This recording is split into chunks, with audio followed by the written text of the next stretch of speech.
ಹೊರತಾಗಿ ಕಾಲವನ್ನು ಸಿದ್ಧಪಡಿಸಿಕೊಳ್ಳದೆ ಏನನ್ನೂ ಮಾಡೋದಿಲ್ಲ. ಕಾಲವನ್ನು ಸಿದ್ಧಪಡಿಸಿಕೊಳ್ಳದೆ ಏನನ್ನೂ ಕೂಡ ನಾವು ಮಾಡಲಿಕ್ಕೆ ಸಾಧ್ಯವೇ ಇಲ್ಲ. ಯಾಕೆಂದ್ರೆ ಘಟಶೂನ್ಯಂ ಭೂತಲಂ ಇತ್ಯಾದಿವತ ಸ್ವಭಾವ ಪ್ರತ್ಯಾಸತ್ಯೈವ ವಿಶಿಷ್ಟ ಪ್ರತ್ಯಯ ಉಪಪತ್ತೇಹೇ ಅಂತ. ಅಂದರೆ ಈಗ ನೀವು ಯಾವುದೇ ಒಂದು ಮಾತು ಬರಬೇಕಾದ್ರೆ ಅದರಲ್ಲಿ ಕಾಲ ಆಕಾಶ ಒಳಗೊಂಡಿರುತ್ತೆ ಅಂತ ಹೇಳಿದ್ವಿ. ಆ ಕಾಲದಿಂದ ಕೂಡಿದ ಪ್ರತೀತಿ ಬರಬೇಕಾದರೆ ಕಾಲ ನಮಗೆ ಪ್ರತ್ಯಕ್ಷದಿಂದ, ಅನುಮಾನದಿಂದ, ಆಗಮದಿಂದ ಗೊತ್ತಾಗೋದಿಲ್ಲ. ಹಾಗಾದರೆ ಸಾಕ್ಷಿಯಿಂದ ಗೊತ್ತಾಗ್ತದೆ. ಸಾಕ್ಷಿಯಿಂದ ಗೊತ್ತಾದ ಕಾಲ, ಪ್ರತ್ಯಕ್ಷದಿಂದ ಗೊತ್ತಾದ ಘಟ, ಎರಡೂ ಸೇರಿ ಈ ಘಟ ಅಂತಂತೇವೆ. ಇದರಲ್ಲಿ ಈ ಅನ್ನೋದು ಕಾಲ, ಘಟ ಅನ್ನೋದು ಪ್ರತ್ಯಕ್ಷ. ಈ ಅನ್ನೋದು ಸಾಕ್ಷಿಯಿಂದ ಗೊತ್ತಾಗಿದೆ, ಘಟ ಅನ್ನೋದು ಪ್ರತ್ಯಕ್ಷದಿಂದ ಗೊತ್ತಾಗ್ತದೆ ಅನ್ನುವ ಮಾತನ್ನು ಹೇಳಿದ್ದೇವೆ. ಇದಕ್ಕೆ ಒಂದು ಉದಾಹರಣೆಯನ್ನು ಕೊಡ್ತಾರೆ. ಏನು ಉದಾಹರಣೆಯನ್ನು ಕೊಡ್ತಾರೆ ಅಂತ ಕೇಳಿದರೆ, ಘಟಶೂನ್ಯಂ ಭೂತಲಂ ಇತ್ಯಾದಿವತ ಸ್ವಭಾವ ಪ್ರತ್ಯಾಸತ್ಯೈವ ವಿಶಿಷ್ಟ ಪ್ರತ್ಯಯೋಪತ್ತೇಹೇ. ಅಂದರೆ ಇವನು ಪರ, ಇವನು ಅಪರ ಅನ್ನುವಂತಹ ಏನು ಒಂದು ವಿಶಿಷ್ಟ ಪ್ರತೀತಿ ಇದೆಯೋ ಅದು ಘಟಾಭಾವವದ್ ಭೂತಲಂ ಅನ್ನುವ ಪ್ರತೀತಿಯಂತೆ ಬರುತ್ತದೆ. ಅಂದರೆ ಭೂತಲಕ್ಕೂ ಅಭಾವಕ್ಕೂ ಏನು ಒಂದು ಸಂಬಂಧ ಇದೆ, ಆ ಸಂಬಂಧವನ್ನು ನಾವು ಯಾವುದನ್ನೂ ಕೂಡ ಹೇಳಲಿಕ್ಕೆ ಬರೋದಿಲ್ಲ. ಆದರೆ ಆ ಪ್ರತೀತಿ ಅನ್ನೋದು ಸ್ವರೂಪ ಸಂಬಂಧ ಅಂತ ಒಂದು ಸಂಬಂಧ ಇದೆ. ಆ ಸ್ವರೂಪ ಸಂಬಂಧದಿಂದ ಕೂಡ್ತದೆ. ಹಾಗೆ ಇಲ್ಲಿಯೂ ಕೂಡ ನಮಗೆ ಸ್ವರೂಪ ಸಂಬಂಧವನ್ನು ಬಿಟ್ಟು ಬೇರೆ ಸಂಬಂಧ ಇಲ್ಲದೇನೆ ಯಾವ ಪ್ರತೀತಿಯನ್ನು ಕೂಡಿಸ್ತಾ ಇದ್ದೇವೆ ಅಂತಂದರೆ, ಯಾವ ಪ್ರತೀತಿಯನ್ನು ಕೂಡಿಸ್ತಾ ಇದ್ದೇವೆ? ಇವನು ಪರ, ಇವನು ಅಪರ ಅನ್ನುವ ಪ್ರತೀತಿಯನ್ನು ಕೂಡ. ಯಾಕೆಂದರೆ ನೀವು ಕೇಳಿದ್ರಿ, ಏನಂತ ಕೇಳಿದ್ರಿ ನಿನ್ನೆ ಪಾಠದ ಕೊನೆ, ಅಂದರೆ ಸೂರ್ಯನ ಸಂಚಾರಕ್ಕೂ ಶರೀರಕ್ಕೂ ಏನು ಸಂಬಂಧ ಅಂತ. ಅದಕ್ಕೆ ಸ್ವರೂಪ ಸಂಬಂಧ ಅಂತ ಹೇಳಬೇಕೇ ಹೊರತಾಗಿ ಸಂಯೋಗ, ಸಮವಾಯ ಇವೇ ಮೊದಲಾದಂತಹ ಸಂಬಂಧಗಳನ್ನು ಹೇಳಲಿಕ್ಕೆ ಬರೋದಿಲ್ಲ. ಇದನ್ನೇ ಸ್ವಭಾವ ಪ್ರತ್ಯಾಸಕ್ತಿ ಅಂತ ಈ ರೀತಿಯಾಗಿ ಹೇಳ್ತಾರೆ. ಅನ್ಯಥಾ ಅಭಾವೇ ಪರಾಪರ ಯೌಗಪದ್ಯಾದಿ ಪ್ರತ್ಯಯ ಅನುಪಪತ್ತಿ ಪ್ರಸಂಗಾತ್. ನಾವು ಪರಾಪರತ್ವಾದಿ ವಿಶಿಷ್ಟ ಜ್ಞಾನಕ್ಕೆ ಪ್ರಯೋಜಕವಾದದ್ದು ಸ್ವರೂಪ ಸಂಬಂಧ ಅಲ್ಲ, ಬೇರೆ ಯಾವುದಾದ್ರೂ ಸಮವಾಯ, ಸಂಯೋಗ ಅಂತ ಹೇಳ್ತೀವಿ ಅಂತಂದ್ಬಿಟ್ರೆ ಅಭಾವದಲ್ಲಿ ಸಂಯೋಗಕ್ಕೆ ಅವಕಾಶವೇ ಇಲ್ಲ. ಯಾಕೆಂದರೆ ಅಭಾವ ಅನ್ನೋದು ಸಂಯೋಗ ಸಂಬಂಧದಿಂದ ಇರೋದಿಲ್ಲ. ಇಲ್ಲದೇ ಇದ್ದದ್ದರಿಂದ ನೀವು ಅಭಾವವನ್ನು ಕೂಡಿಸ್ಲಿಕ್ಕೆ ಬರೋದಿಲ್ಲ. ಅಭಾವ ಘಟಾಭಾವದಿಂದ ವಿಶಿಷ್ಟವಾಗಿದೆ ಭೂತಲ ಅನ್ನೋದನ್ನು ಕೂಡಿಸ್ಲಿಕ್ಕೆ ಬರೋದಿಲ್ಲ. ಹೇಳಿ ಹೇಳಿ, ಹಲೋ, ಹೇಳಿ ಹೇಳಿ ಹೇಳಿ ಹೇಳಿ. ಇನ್ನು 6 ಗಂಟೆನೂ ಆಗಿಲ್ಲಲ್ಲ, ಅಲ್ಲಲ್ಲ, ಸ್ವಾಮಿಗಳು ಬರೋದೇ 6:30 ಬರ್ತಾರೆ. 6:30 ಕೇಳಿದೆ ನಾನು, 6:30 ಕೇಳಿದೆ. 6:30 ಎಲ್ಲ ಇಲ್ಲಿ ಬಂದು ಕೂಡ್ಲಿ.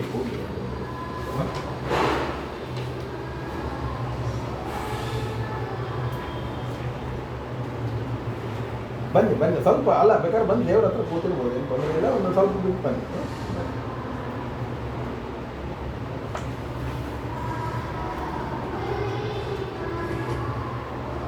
ಆದ್ದರಿಂದ ಇದನ್ನು ನಾವು ಕೂಡಿಸ್ಬೇಕು. ದೃಶ್ಯತೆ ಇದೆ ಯುಗಪದ್ ಉತ್ಪನ್ನ ಅಭಾವವು ಇತ್ಯಾದಿ ಪ್ರತ್ಯಯ.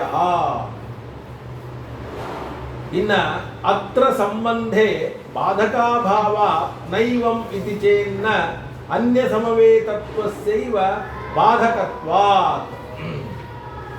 ಶರೀರದಲ್ಲಿ ಸ್ವಸಂಯುಕ್ತ ಸಂಯೋಗಿ ಸಮವಾಯ ಸಂಬಂಧವನ್ನು ಇಟ್ಕೊಂಡ್ರೆ ಯಾವುದೇ ಸಮಸ್ಯೆ ಇಲ್ಲದೆ ಇದ್ದದ್ದರಿಂದ ಪರಾಪರಾದಿ ಪ್ರತೀತಿಗಳಿಗೆ ಆ ಸಂಬಂಧವನ್ನು ಬಳಸ್ಬೋದಲ್ಲ.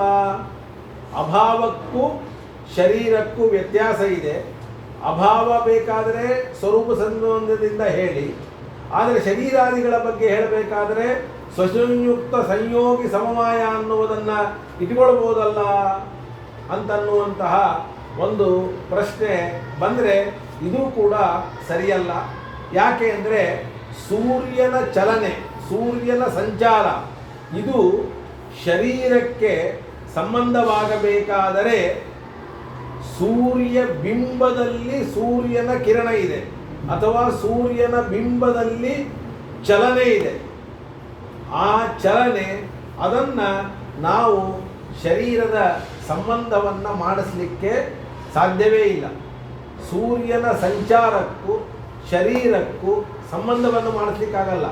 ಯಾಕೆ ಅಂದರೆ ಸೂರ್ಯನ ಚಲನೆ ಇರೋದು ಸೂರ್ಯನ ಬಿಂಬದಲ್ಲಿ, ಶರೀರ ಇರೋದು ಭೂಮಿಯಲ್ಲಿ. ಭೂಮಿಯಲ್ಲಿರುವಂತಹ ಶರೀರಕ್ಕೂ ಸೂರ್ಯನ ಬಿಂಬದಲ್ಲಿರತಕ್ಕಂತಹ ಚಲನೆಗೂ ನಾವು ಸಂಬಂಧವನ್ನು ಮಾಡಲಿಕ್ಕೆ ಸಾಧ್ಯ ಇಲ್ಲ. ಅನ್ಯ ಸಮವೇತತ್ವಸ್ಯೈವ ಬಾಧಕತ್ವಾತ್ ಉಪನಾಯಕ ದ್ರವ್ಯಾಂತರ ಕಲ್ಪನೆಯ ತದುಪಪತ್ತಿ ಇತಿ ಚೇತ್ ತರ್ಹಿ ಭೂತಲಘಟಾಭಾವಯೋಃ ತೃತೀಯ ಸಂಬಂಧ ಕಲ್ಪನೆಯ ಉಪಪತ್ತೌ ಬಾಧಕಾಭಾವಾತ್. ಹೀಗೆ ನಾವು ಆ ಸಂಬಂಧದ ಬಗ್ಗೆ ಚರ್ಚೆಯನ್ನು ಮಾಡಿ ಸ್ವಾರಸಿಕ ಸಂಬಂಧೇನೈವ ವಿಶಿಷ್ಟ ಪ್ರತ್ಯಯ ಉಪತ್ತೌ ಕಿಂ ಅಪ್ರತೀಯಮಾನ ಸಂಬಂಧ ಕಲ್ಪನೆಯ ಇತಿ ಚೇತ್ ತರ್ಹಿ ತಥೈವ ಪರಾಪರಾದಿ ವಿಶಿಷ್ಟ ಪ್ರತ್ಯಯೋತ್ಪತ್ತೌ ಕಿಂ ಅಪ್ರತೀಯಮಾನ ದ್ರವ್ಯ ಕಲ್ಪನೆಯ ಇತಿ ಸಮಾನಂ. ಈಗ ನೋಡಿ, ಸುಮ್ಮನೆ ಸಾಮಾನ್ಯವಾಗಿ ಹೇಳ್ತೇನೆ, ಆ ವಾಕ್ಯದ ಅರ್ಥವನ್ನು ಆಮೇಲೆ ತಿಳ್ಕೊಳ್ಳಿ. ನೀವೇನಂತೀರಿ ಅಂತಂದರೆ, ನಾವು ಕಾಲವನ್ನು ಅನುಮಾನದಿಂದ ಸಾಧನೆ ಮಾಡ್ತೇನೆ. ಯಾವ ಅನುಮಾನದಿಂದ ಅಂದರೆ ಸೂರ್ಯನ ಗತಿಯಿಂದ ನಾವು ಶರೀರದಲ್ಲಿ ಬದಲಾವಣೆಯನ್ನು ಅನುಮಾನ ಮಾಡ್ತಾ ಇದ್ದೀವಿ. ಈ ಶರೀರದ ಬದಲಾವಣೆಗೂ ಸೂರ್ಯನ ಗತಿಗೂ ಮಧ್ಯದಲ್ಲಿ ಒಂದು ಏನು ಬೇಕು, ಅದು ಕಾಲ ಅಂತ ನೀವು ಹೇಳಿದ್ರಿ. ಆದರೆ ಇಲ್ಲಿ ಸಮಸ್ಯೆ ಏನು ಅಂತಂದರೆ ಸಂಬಂಧದ್ದೇ ಸಮಸ್ಯೆ. ಸ್ವರೂಪ ಅಂತ ಒಂದು ಸಂಬಂಧ ಇದೆ, ಇದನ್ನು ಬಿಟ್ಟರೆ ಬೇರೆ ಸಂಬಂಧವನ್ನು ಹೇಳಲಿಕ್ಕಾಗೋದಿಲ್ಲ ಅಂತ ನಾವು ಹೇಳಿದ್ವಿ. ಬೇರೆ ಸಂಬಂಧವನ್ನು ಕಲ್ಪನೆ ಮಾಡುವ ಅವಶ್ಯಕತೆ ಇಲ್ಲ, ಸ್ವರೂಪ ಅನ್ನುವ ಸಂಬಂಧದಿಂದಲೇ ಕೂಡಿಸಲಿಕ್ಕೆ ಬರ್ತದೆ ಅಂತ ನಾವೇನಾದರೂ ಕೂಡ ಉತ್ತರವನ್ನು ಕೊಟ್ಟರೆ, ಹಾಗಾದರೆ ಪರ ಅಪರ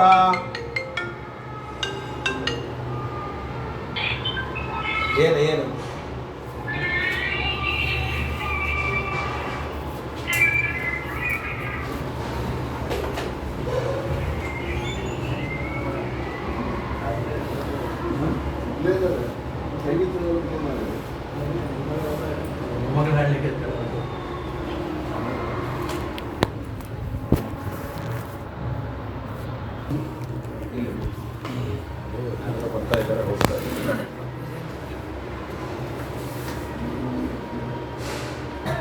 ನಾವು ಅವ್ರಿಗೆ ಹೇಳ್ತೀವಿ, ನೀವು ಕಾಲವನ್ನು ಯಾಕೆ ಕಲ್ಪನೆ ಮಾಡ್ತೀರಿ? ಕಾಲವನ್ನು ಕಲ್ಪನೆ ಮಾಡುವ ಅವಶ್ಯಕತೆ ಇಲ್ಲ.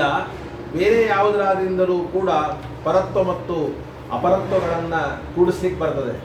ಕೇವಲ ಪರತ್ವ ಅಪರತ್ವವನ್ನು ಕೂಡಿಸುವುದಕ್ಕೆ ಯಾವುದೋ ಒಂದು ದ್ರವ್ಯವನ್ನು ಕಲ್ಪನೆ ಮಾಡುವುದಕ್ಕಿಂತ ಒಂದು ಪರಂಪರಾ ಸಂಬಂಧದಿಂದ ನಾವು ಆ ಒಂದು ಪ್ರತ್ಯಯವನ್ನು ಕೂಡಿಸಲಿಕ್ಕೆ ಬರ್ತದೆ. ತದಿದ ಮುಕ್ತಂ ತೇಷಾಂ ವಿಶಿಷ್ಟ ಪ್ರತ್ಯಯಾನಾಂ ನಿತ್ಯ ಸಿದ್ಧೇಃ ದ್ರವ್ಯಾಂತರ ಕಲ್ಪನಾಂ ವಿನಾ ಸ್ವಭಾವಾದೇವ ಸಿದ್ಧೇಃ ನ ದ್ರವ್ಯಾಂತರ ಅನುಮಾನ ಅವಸರೋ ಭವೇತ್. ಹೊಸದಾದಂತಹ ದ್ರವ್ಯದಿಂದ ನಾವು ಸಿದ್ಧವನ್ನು ಮಾಡುವ ಅವಶ್ಯಕತೆ ಅಂತನ್ನತಕ್ಕಂಥದ್ದು ಇಲ್ಲ.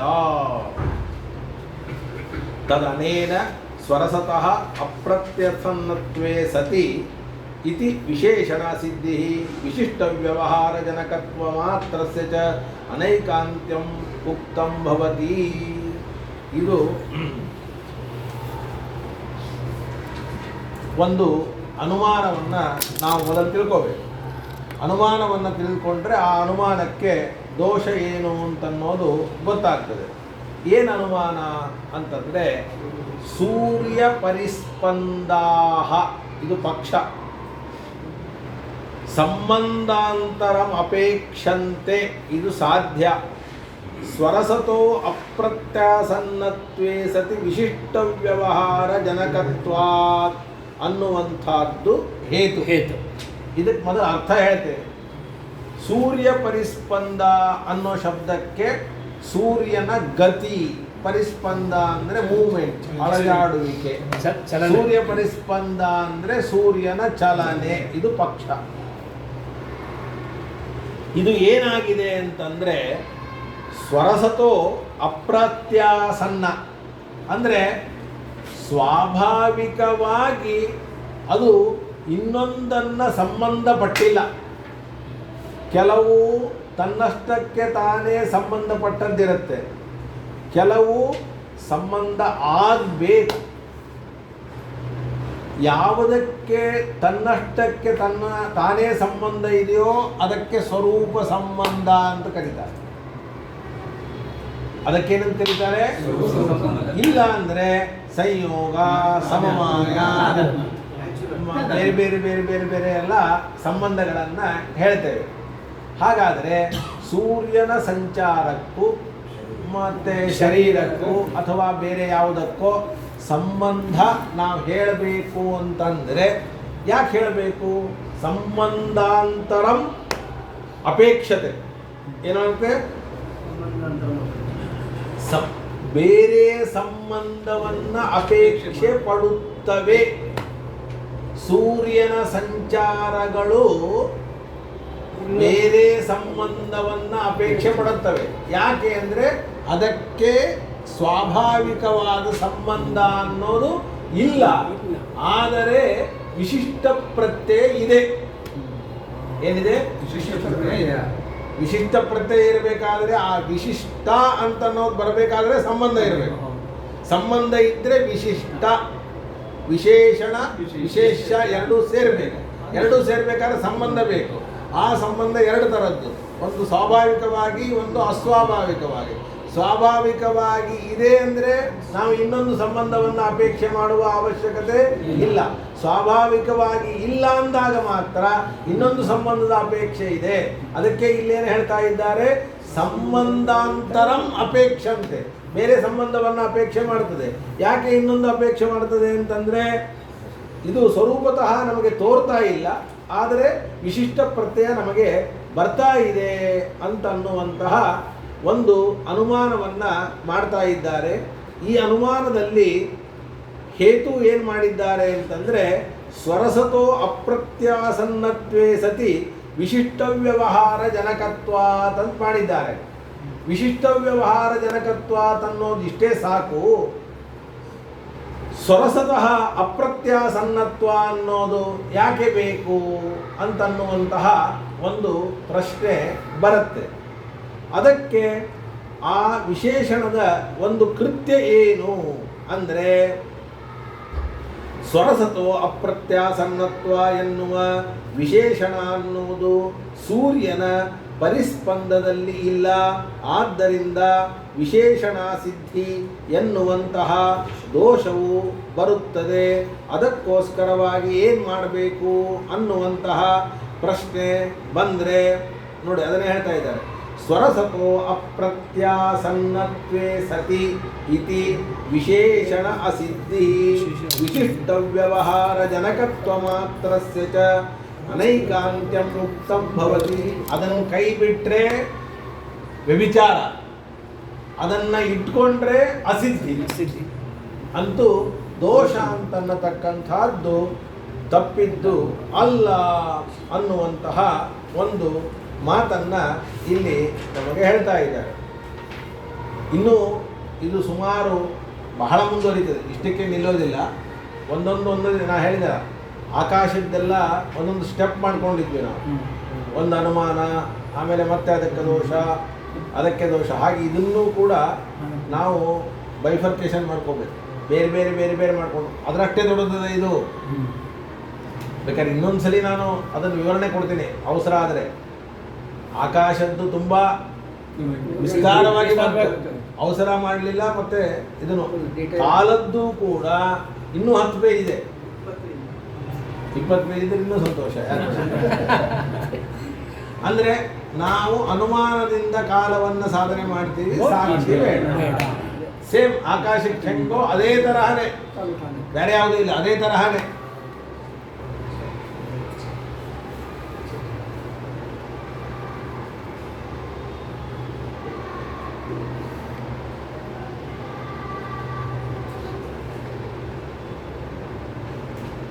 ಅದಕ್ಕೆ ಈಗ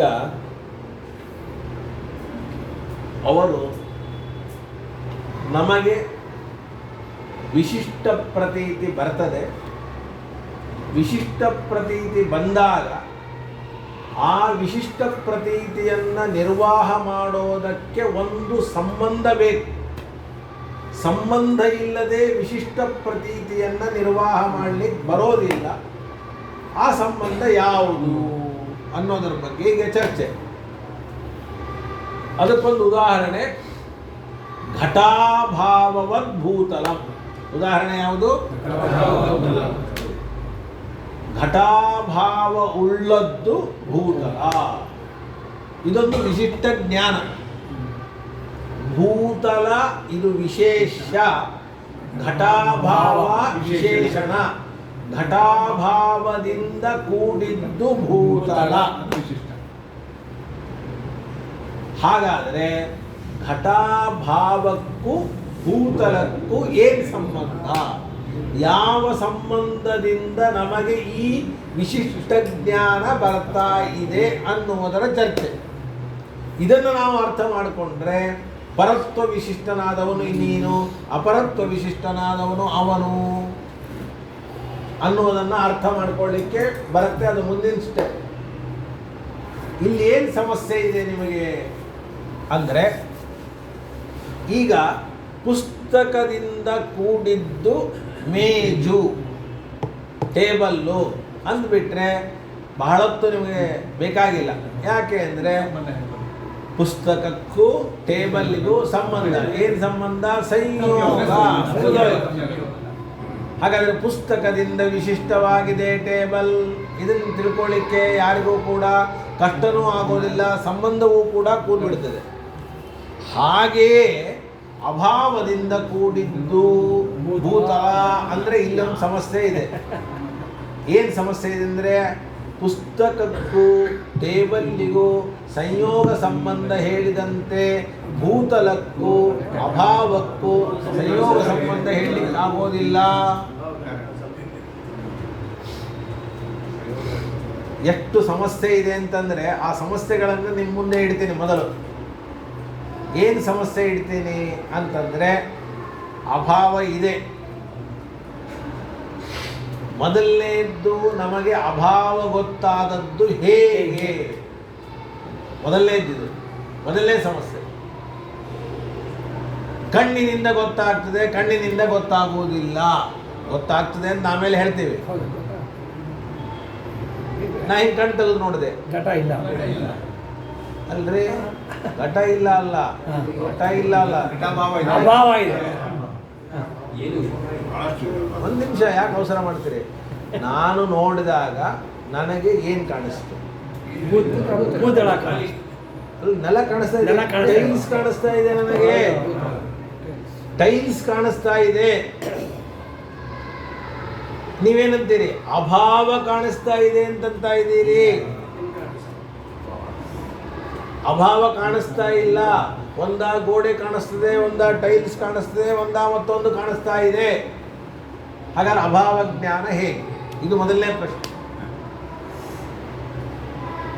ಅಭಾವ ಅಂದ್ರೇನು? ಇಲ್ಲ. ಇಲ್ಲ ಅನ್ನುವ ಜ್ಞಾನ ನನಗೆ ಕಣ್ಣು ತೆಗೆದಾಗ ಬರೋದೇ ಇಲ್ಲ. ಕಣ್ಣು ತೆಗೆದಾಗ ಭೂಮಿ ಒಂದು. ಇನ್ನೊಂದು ವಿಚಾರ ಮಾಡಿ, ಇಲ್ಲ ಅನ್ನೋದ್ರ ಬಗ್ಗೆ ಇಷ್ಟೇ ತಲೆ ಕೆಡಿಸ್ಕೋಬೇಡಿ. ಬರೀ ಇಲ್ಲ ಅಂತ ಬರಬಾರದು. ಬರೀ ಇಲ್ಲ ಅನ್ನೋದು ಇಲ್ಲೇ ಇಲ್ಲ. ಏನೋ ಒಂದು ಇಲ್ಲ ಅಂತ ಹೇಳ್ಬೇಕು. ಘಟ ಇಲ್ಲ ಅಂತ ಹೇಳ್ಬೇಕು. ಯಾವುದಾದ್ರೂ ಒಂದು ಯಾವುದಾದ್ರೂ ನಮಗೆ ಬರೀ ಇಲ್ಲ ಅನ್ನುವ ಜ್ಞಾನ ಬರೋದಿಲ್ಲ. ಪ್ರತಿಯೋಗಿ ಇರಲೇಬೇಕು. ಯಾಕೆ ಅಂದರೆ ನನ್ನ ಮನಸ್ಸಿಗೆ ಯಾವ ವಸ್ತು ಬೇಕಾಗಿದೆಯೋ ಆ ವಸ್ತುವನ್ನು ನನ್ನ ಕಣ್ಣಿಗೆ ಕಾಣದೇ ಇದ್ದಾಗ ನನಗೆ ಅಭಾವ ಜ್ಞಾನ ಬರ್ತದೆ ಹೊರತಾಗಿ ಸುಮ್ಮನೆ ನಾನು ಕಣ್ಣು ತೆಗೆದು ನೋಡಿದರೆ ಬರಲ್ಲ. ಒಂದು, ಇಲ್ಲಿ ನನಗೆ ಘಟಾಭಾವ ಒಂದೇ ಇಲ್ಲ, ಒಂದು ಅನಂತ ವಸ್ತುಗಳ ಅಭಾವ ಇದೆ. ಆದರೆ ಅನಂತ ವಸ್ತುಗಳ ಅಭಾವ ಜ್ಞಾನ ಬರದೇನೆ ಬರೇ ಘಟಾಭಾವ ಜ್ಞಾನ ಯಾಕೆ ಬಂತು ಅಂದ್ರೆ ನನಗೆ ಬೇಕಾದದ್ದು ಘಟ ಅದು ಇಲ್ಲ. ಇದಕ್ಕೆ ಬದಲು ಲಿಂಕ್ ಮಾಡ್ಕೋಬೇಕು. ಸುಮ್ಮನೆ ಇಲ್ಲ ಅನ್ನೋದನ್ನು ಇಷ್ಟೇ ತಿಳ್ಕೊಳ್ಬಾರದು. ಹಾಗಾದರೆ ಅವ್ರು ಕೇಳ್ತಾರೆ, ಘಟದ ಜ್ಞಾನ ಬರೋದಕ್ಕೂ ಘಟಾಭಾವ ಜ್ಞಾನ ಬರೋದಕ್ಕೂ ಬಹಳ ವ್ಯತ್ಯಾಸ ಇದೆ.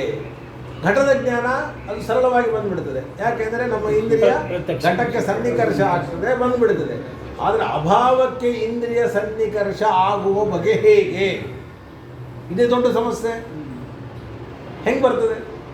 ಅಭಾವಕ್ಕೂ ಇಂದ್ರಿಯಕ್ಕೂ, ಅದಕ್ಕೆ ಹೇಳಿದ್ನಲ್ಲ, ನನ್ನ ಇಂದ್ರಿಯ ಟೈಲ್ಸಿಗೆ ಸನ್ನಿಕರ್ಷ ಆಯಿತೆ ಹೊರತಾಗಿ ಅಭಾವಕ್ಕೆ ಸನ್ನಿಕರ್ಷ ಆಗಲಿಲ್ಲ. ಬಟ್ ನೀವು ಅಲ್ಲಿ ನೋಡೋಕೆ ಹೊರಟಿದ್ದು ನಿಮ್ಮ ಮನಸ್ಸಲ್ಲಿ ಘಟ ಇದೆಯೋ ಇಲ್ಲ ಅಂತ ಯಾರು ಬೇಡ ಇದ್ದಾರೆ. ಹಾಗಾದರೆ ನಿಮ್ಮ ತಲೆಯಲ್ಲಿ ಘಟ, ಕಣ್ಣಿಗೂ ಘಟಕ್ಕೂ ಸನ್ನಿಕರ್ಷ ಆಯಿತು ಅಂತಾರೆ, ಘಟನೂ ಇಲ್ಲ. ಸಮಸ್ಯೆ ಹೇಳ್ತೀನಿ, ಉತ್ತರ ಹೇಳೋಣ. ಸಮಸ್ಯೆ ಅಂತ ಗೊತ್ತಾಯ್ತಾ? ಏನು ಸಮಸ್ಯೆ? ಅಭಾವ ಹೆಂಗೆ? ಅಭಾವದ ಜ್ಞಾನ ಹೆಂಗೆ? ಅಭಾವದ ಜ್ಞಾನ ಬರುವ ಕ್ರಮ ಹೇಗೆ? ಇಷ್ಟು. ಪ್ರತ್ಯಕ್ಷದಿಂದ ಅಭಾವ ಜ್ಞಾನ ಹೇಗೆ ಬರುತ್ತೆ ಅಂದರೆ ಅದು ಹೇಳಿದಲ್ಲ, ಅದು ಪ್ರತಿಯೋಗಿ ಜ್ಞಾನವನ್ನು ಅಪೇಕ್ಷಾ ಮಾಡಿ ಬರುತ್ತೆ. ಪ್ರತಿಯೋಗಿ ಅಂದರೆ ಎರಡು, ಒಂದು ಅನಿಯೋಗಿ, ಒಂದು ಪ್ರತಿಯೋಗಿ. ಯಾವುದಿಲ್ಲ, ಎಲ್ಲಿಲ್ಲ, ಯಾವುದು ಎಲ್ಲಿ ಅನ್ನುವುದು ನಿಮಗೆ ಎಲ್ಲಿವರೆಗೂ ಗೊತ್ತಿಲ್ಲವೋ ಅಲ್ಲಿವರೆಗೂ ಇಲ್ಲ ಅನ್ನೋ ಜ್ಞಾನ ಬರಲ್ಲ. ಇಲ್ಲ ಅಂದ್ರೂ ಒಂದೇ, ಅಭಾವ ಅಂದ್ರೂ ಒಂದೇ. ಅಭಾವ ಜ್ಞಾನ ಬರಬೇಕಾದ್ರೆ ಅದಕ್ಕಿಂತ ಮೊದಲು ಯಾವ ಜ್ಞಾನ ಬೇಕು? ಪ್ರತಿಯೋಗಿ ಜ್ಞಾನ ಮತ್ತು ಅನಿಯೋಗಿ ಜ್ಞಾನ. ಎರಡು ಜ್ಞಾನಗಳಿದ್ರೆ ಮಾತ್ರ ಸಾಧ್ಯವೇ ಹೊರತಾಗಿ ಇಲ್ಲದಿದ್ರೆ ಇಲ್ಲ. ಹಾಗಾದರೆ ನಾವು ಅನಿಯೋಗಿಯ ಜ್ಞಾನ ಪ್ರತಿಯೋಗಿಯ ಜ್ಞಾನವನ್ನು ಮಾಡಿಕೊಂಡಾಗ ಆಗ ಅಭಾವ ಜ್ಞಾನ ಅನ್ನೋದು ಸರಳವಾಗ್ತದೆ, ತನ್ನಷ್ಟಕ್ಕೆ ತಾನೇ ಬರ್ತದೆ. ಭೂತಲ ಜ್ಞಾನ ಆಗಿದೆ, ಘಟ ನಮಗೆ ಬೇಕು ಅಂತ ಅನಿಸಿದೆ, ಆವಾಗ ನಾವು ಕಣ್ಣು ತೆಗೆದಿದ್ದೇವೆ. ಕಣ್ಣು ತೆಗೆದಾಗ ನಮಗೆ ಬೇಕಾದ ಘಟ ಇಲ್ಲ ಅಂತನ್ನುವ ಮೂಲಕವಾಗಿ ಘಟಾಭಾವದ ಜ್ಞಾನ ಬರ್ತದೆ ಅಂತ ಹೇಳ. ಆದರೆ ಆ ಅಭಾವ ಅನ್ನೋದು ಯಾವ ಸಂಬಂಧದಿಂದ ಇದೆ ಅಂತ ಹೇಳಲಿಕ್ಕೆ ಬರೋದಿಲ್ಲ. ಅದಕ್ಕೆ ಸ್ವರೂಪ ಸಂಬಂಧ ಅಂತ ಹೇಳಬೇಕೇ ಹೊರತಾಗಿ ಸಂಯೋಗ ಮತ್ತೊಂದು ಸಮವಾಯ ಅಂದರೆ ಇಲ್ಲ ಅನ್ನೋದಕ್ಕೆ ಸಂಬಂಧ ಇಲ್ಲ, ಇದೆ ಅನ್ನೋದಕ್ಕೆ ಸಂಬಂಧ ಇದೆ. ಹಿಂಗೆ ತಿಳ್ಕೊಂಬಿಡಿ. ಏನ್ ತಿಳ್ಕೊಂಬಿಡಿ? ಇಲ್ಲ ಅನ್ನೋದನ್ನಕ್ಕೆ ಸಂಬಂಧ ಇಲ್ಲ, ಇದೆ ಅನ್ನೋದಕ್ಕೆ ಸಂಬಂಧ ಇದೆ. ಅಂದ್ರೆ ಇಲ್ಲ ಅನ್ನೋದಕ್ಕೆ ಸ್ವರೂಪ ಸಂಬಂಧ ಅಂತ ಎಲ್ಲ ಒಂದೇ ಅಲ್ಲ. ಎಲ್ಲ ಸಂಬಂಧ ಇಲ್ಲ ಅಂದ್ರೂ ಒಂದೇ, ಸ್ವರೂಪ ಸಂಬಂಧ ಅಂದ್ರೂ ಒಂದೇ. ಭೂತಲದಲ್ಲಿ ಏನೂ ಇಲ್ಲ ಅಂತ ಹೇಳಲಿಕ್ಕೇನೂ ಬೇಕಾಗಿಲ್ಲ, ಏನಾದರೂ ಇದೆ ಅಂತ ಹೇಳಲಿಕ್ಕೆ ಬೇಕು. ಘಟ ಇದೆ ಅಂತ ಹೇಳಲಿಕ್ಕೆ ಸಂಯೋಗ ಸಂಬಂಧ ಬೇಕೇ ಹೊರತಾಗಿ ಇಲ್ಲ ಅಂತ ಹೇಳಲಿಕ್ಕೆ ಸಂಬಂಧ ಬೇಕಾಗಿಲ್ಲ. ಯಾಕೆ ಅಂತಂದರೆ ಇಲ್ಲ ಅನ್ನೋದು ಅಲ್ಲ, ಇಲ್ಲ ಅಂದರೆ ಏನಿಲ್ಲ ಅಂತ ಹೇಳಬೇಕು. ಇಲ್ಲ ಅನ್ನೋದೇ ಇದೆ ಈಗ. ಘಟದ ಅಭಾವದ ಭಾವ ಇದೆಯಲ್ಲ, ಘಟದ ಅಭಾವದ ಭಾವ ಇದೆಯಲ್ಲ, ಅಭಾವದ ಭಾವ ಅಂದ್ರೆ ಏನು? ಅಭಾವ ಇದೆ ಅಂತ ಅರ್ಥ. ಅಭಾವ ಇದೆ ಅಂತ ಅರ್ಥ. ಇರ್ಕೊಳ್ಳಿ, ಇದ್ರೇನಾಯ್ತದೆ? ಇದ್ರೇನು ತಪ್ಪೇನದು? ಭಾವಕ್ಕೆ ಗೊತ್ತಾಗ್ತದೆ. ಅಲ್ಲಪ್ಪ, ಇದೆ ಅಂತ ಹೇಳ್ತಿದೆ. ಅಭಾವವು ಇದೆ ಅಂತ, ಇದೆ ಅಂದ್ರೂ ಒಂದೇ, ಭಾವ ಅಂದ್ರೂ ಒಂದೇ. ಭಾವ ಶಬ್ದಕ್ಕೆ ಇದೆ ಅಂತ ಅರ್ಥ ಅಷ್ಟೇ, ಬೇರೆ ಏನು ಅರ್ಥ ಇಲ್ಲ.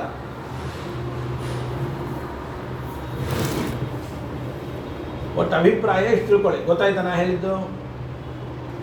ಹಾಗೆ ನಾವು ಘಟಾಭಾವವದ್ಭೂತಲಂ ಅನ್ನುವಂತಹ ಜ್ಞಾನವನ್ನು ಯಾವ ರೀತಿಯಾಗಿ ಮಾಡ್ಕೊಳ್ತೇವೆ ಆ ರೀತಿಯಾಗಿ ಅಂತ ಅರ್ಥ. ನಾನು ಹೋಗಿ ಸಾಂಗ್ಗಳು ಕರ್ಕೊಂಡು ಬರ್ತೇನೆ. ಎಲ್ಲರೂ ಇಲ್ಲೇ ಒಂದು 10 ನಿಮಿಷ ತಡ ಆದರೂ ಕೂತ್ಕೊಂಡು ಬರ್ತೀನಿ. ಸೀದಾ ಇಲ್ಲೇ ಬರ್ತಾರೆ. ಬಂದು ನೀವು ಮಂತ್ರಾಕ್ಷತೆ ಕೊಟ್ಟು ಆಮೇಲೆ ಒಂದು 10 ನಿಮಿಷ ನೋಡ್ತೀನಿ ಅದು.